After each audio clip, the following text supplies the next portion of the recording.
chuan am wrestling dấu pha tên khawvelah kan deng chuak ta mi ngâu mi hang vai lệ dâu kan in el ta luai luai ye lên na vang in ka gao lo ta hu a ban lian in min ti sam lo top roll the press for a thing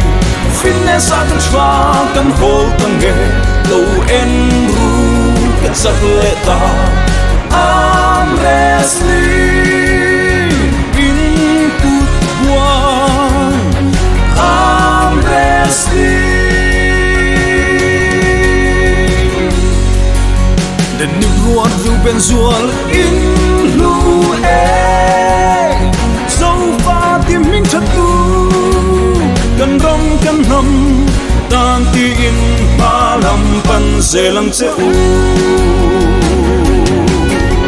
alen na vangin ka gao lo ta hu a ban lian in min ti sam lo top roll the press for a thing fitness at the truck and hold and get low and room kan sakleta I'm wrestling in phuah I'm wrestling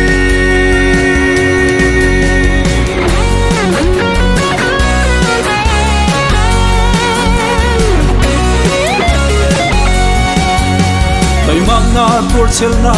apoi mo in sum avatule mi lo nula dang vala sira I no zelang u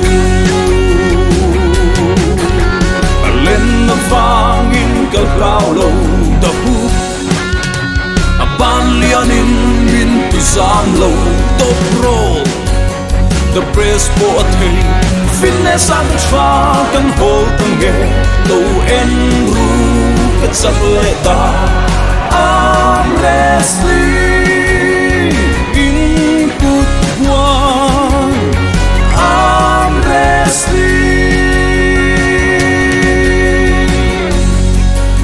kan tum chuan khawvelah kan lang theih to pi chuang u mi sang pha la zo tlang va zam lo vin be zelang u alen na vangin ka gao lo ta hu a ban lian in min ti sam lo